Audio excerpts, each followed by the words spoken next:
La proliferación de grupos ultraderechistas en el mundo plantea dudas sobre su futuro en México, un país cuya relevancia e influencia en la región lo convierte en un objetivo atractivo para fuerzas radicales.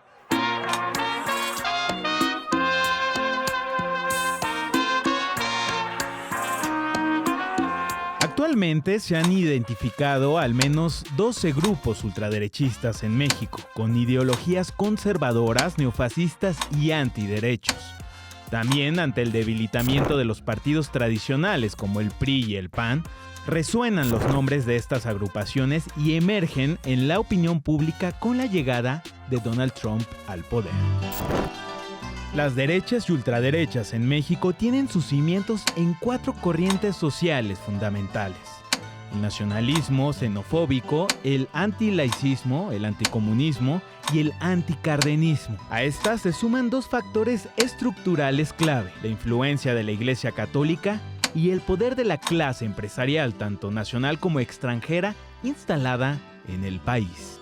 A finales del siglo XIX, el Vaticano instó a la sociedad civil a adoptar y difundir los valores de la Iglesia Católica entre la población.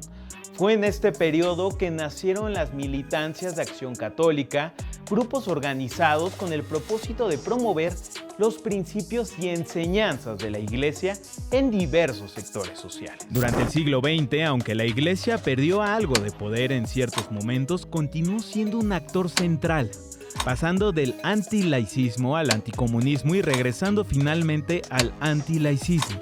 Por su parte, los empresarios, que en un inicio tuvieron una influencia limitada tras la Revolución Mexicana, adquirieron un papel fundamental a partir del modelo industrializador del PRI y más tarde, en el contexto neoliberal. En paralelo, la política migratoria y el nacionalismo económico fueron influenciados por la repatriación de mexicanos en los años 30, mientras que el antisemitismo y el racismo también tuvieron un impacto importante. La resistencia del laicismo, particularmente en relación con la Constitución de 1917 y la Ley de Tolerancia de Cultos, derivó en la Guerra Cristera. Sin embargo, tras la cristiada, los movimientos ultraconservadores que defendían la primacía de la Iglesia Católica frente a los avances del Estado laico continuaron operando en el país.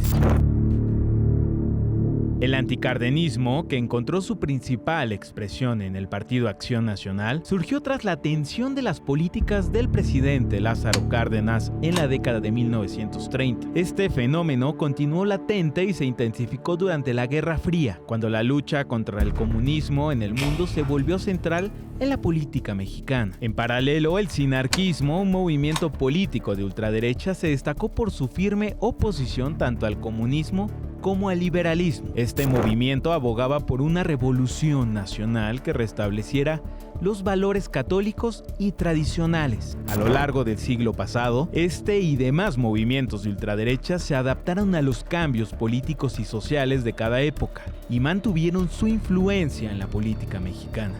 Otros grupos católicos de extrema derecha operaron en las sombras, como los Tecos, una organización reservada que se infiltró entre los profesores y los estudiantes de la Universidad Autónoma de Guadalajara, con el objetivo de desafiar el sistema educativo estatal de la época. Al principio, el Yunque, liderado por Ramón Plata Moreno y Manuel Díaz Cid, se limitaba a operar en las universidades, donde crearon grupos secretos y anticomunistas, como el Movimiento Universitario de Renovadora Orientación en la UNAM, el MURO, y el Frente Universitario Anticomunista en Puebla, el FUA.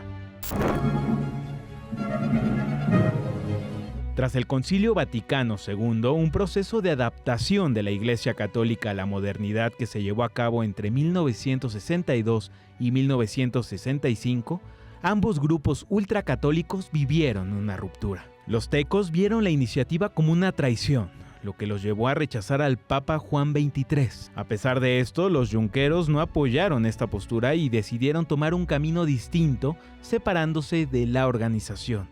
Ambas organizaciones, los tecos y el yunque, compartían la creencia de que la civilización mexicana estaba siendo amenazada por factores anticristianos como el comunismo, el pueblo judío y la masonería.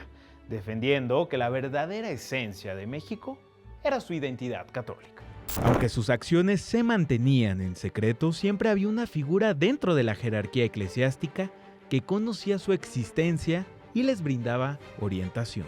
En su obra, el fallecido periodista Manuel Buendía menciona el supuesto asesinato de los tecos, quienes aprovechan esa ocasión para atacar y matar a 2 jóvenes de Muro, una organización fachada del Yunque, gritando «papólatras». El 30 de mayo de 1984 fue asesinado el periodista Manuel Buendía, hecho por cuya autoridad intelectual se condenó a José Antonio Zorrilla Pérez, quien estaba a cargo de la Dirección Federal de Seguridad. El periodista fue asesinado precisamente en la época en que las fuerzas derechistas comenzaron su ascenso político. Según Carlos Monsiváis, de esas primeras décadas, Manuel incorporó a su tarea elementos definidos: el sentido de la formación eclesiástica tradicional, el sentido de la pesquisa del reportero policial, el conocimiento desde dentro de la mentalidad conservadora y sus desprendimientos fanáticos. Manuel Buendía recaudó datos acerca de los grupos y personajes de la ultraderecha a lo largo de décadas. De ahí que Buendía indagara las conexiones del activismo nacional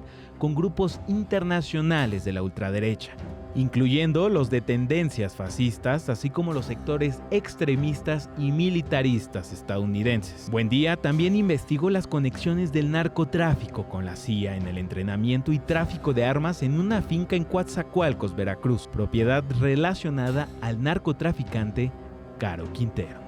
El Yunque ha operado siempre en la clandestinidad, adoptando múltiples nombres y utilizando organizaciones fachada que promueven valores conservadores como filtros para ingresar a sus filas. Es conocida como una organización paramilitar, secreta, ultracatólica y de extrema derecha. El crecimiento y las redes de esta organización se vincularon estrechamente con la clase empresarial. Hugo Salinas Price, padre del empresario Ricardo Salinas Pliego, no solo destacó por su astucia en los negocios y su habilidad para evadir impuestos, sino también por su respaldo y financiamiento a iniciativas ultraderechistas como El Muro, reconocida fachada del Yunque. En Mis años en Electra, su libro de memorias publicado en 2000, Salinas Price menciona abiertamente su implicación en el financiamiento de este movimiento, justificado, según él, en el profundo miedo de su círculo social al comunismo. Con el paso de los años, los miembros del Yunque dejaron su esfera académica para incursionar en el ámbito profesional, especialmente en la política. El Partido Acción Nacional ha sido reconocido por contar entre sus filas con integrantes de esta organización de extrema derecha. Su auge político se produjo durante el sexenio de Vicente Fox Quesada. Sin embargo, el retroceso de la derecha en el poder también impactó a esta estructura ultraconservadora y católica. Asimismo, generaron organizaciones públicas como la Unión Nacional de Padres de Familia, el Comité Nacional Pro Vida, la Asociación Nacional Cívica Femenina y el Desarrollo Humano Integral y Acción Ciudadana. Vida sí, aborto no. Los vínculos entre el Yunque y el Partido Acción Nacional se remontan a varias décadas, con la participación activa en diversas contiendas electorales. Entre ellas destacan las elecciones de Chihuahua de 1986, la candidatura presidencial de Manuel Cloutier en 1988 a la presidencia y la integración de sus miembros en el gabinete del expresidente Vicente Fox. Este último hecho marcó un hito en la trayectoria del Yunque, ya que abrió un nuevo camino hacia su objetivo primordial: acceder al poder político para defender y promover los valores del catolicismo ultraconservador.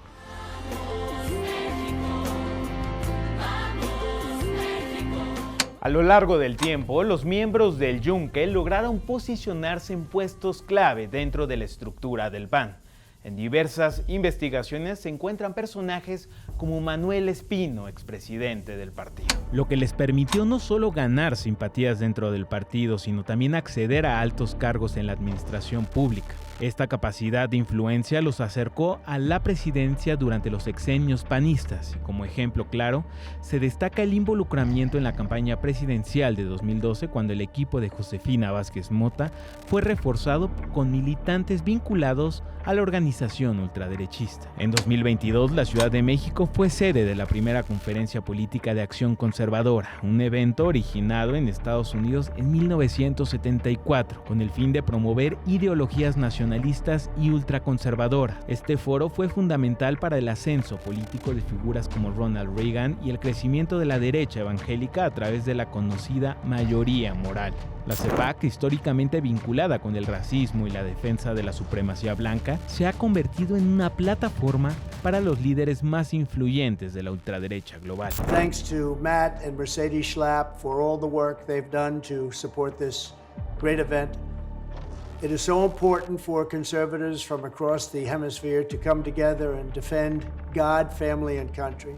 En su edición mexicana, el evento fue organizado por el actor y activista católico Eduardo Verástegui, quien, junto con su organización Viva México, reunió a figuras de renombre de la ultraderecha internacional como Steve Bannon, el ideólogo de Donald Trump, José Antonio Kast, ex candidato presidencial chileno, Javier Milei, actual presidente de Argentina, familiares de Jair Bolsonaro y Santiago Abascal, líder del partido ultraderechista español Vox.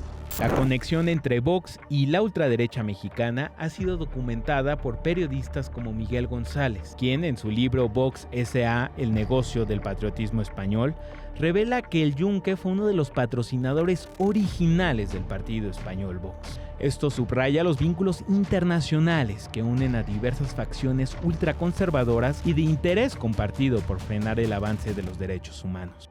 Occidente está bajo amenaza y debemos estar unidos y coordinados para defender nuestra libertad y todo lo que amamos, para que prevalezca la razón, la verdad, la bondad y la belleza, que son los pilares de nuestra civilización. La historia de la CEPAC refleja cómo la ultraderecha global ha utilizado este espacio para fortalecer su agenda. El presidente Donald Trump, quien se pronunció en la edición de 2011, y Jair Bolsonaro, quien participó en la CEPAC de Brasil en 2019, son ejemplos de líderes que han utilizado la CEPAC como red para llegar al poder. Un ejemplo más cercano a México es el movimiento México Republicano, liderado por Juan Iván Peña Nader y Larry Rubin. Este movimiento ha mostrado su intención de consolidarse como un partido político binacional. Peña Nader es una figura controvertida y polémica en la política mexicana. Fue arrestado en 2011 por su implicación en un caso de violación y, tras ser catalogado como un sujeto peligroso, fue trasladado a una prisión de máxima seguridad. Peña Nader también ha sido uno de los fundadores de México Despierta, una organización que promueve posturas neofascistas y antisemitas, además de abogar por la esterilización de personas indígenas.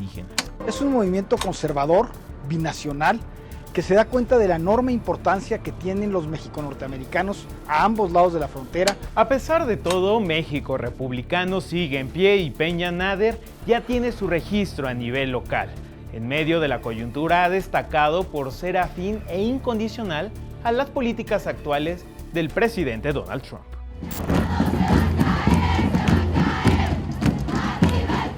La agenda conservadora del país ha tomado fuerza a través de los partidos de derecha, que buscan restringir los derechos reproductivos de las mujeres y las personas gestantes, impulsando políticas basadas en valores religiosos y ultraconservadores. Esta agenda ha incluido la criminalización del aborto, la limitación del acceso a anticonceptivos y la promoción de la familia tradicional, excluyendo a las familias homoparentales y restringiendo la educación en diversidad sexual. Los sectores ultraconservadores, encabezados por el PAN, el PES y algunos grupos dentro del PRI, continúan promoviendo reformas en congresos estatales para blindar el derecho a la vida desde la concepción.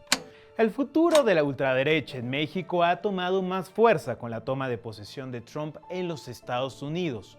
Nuevos partidos de ultraderecha nacen de las filas de los partidos tradicionales como el PAN o el PRI, mientras que el Yunque, con operaciones entre México y España, se sigue moviendo con más fuerza en las universidades católicas del país.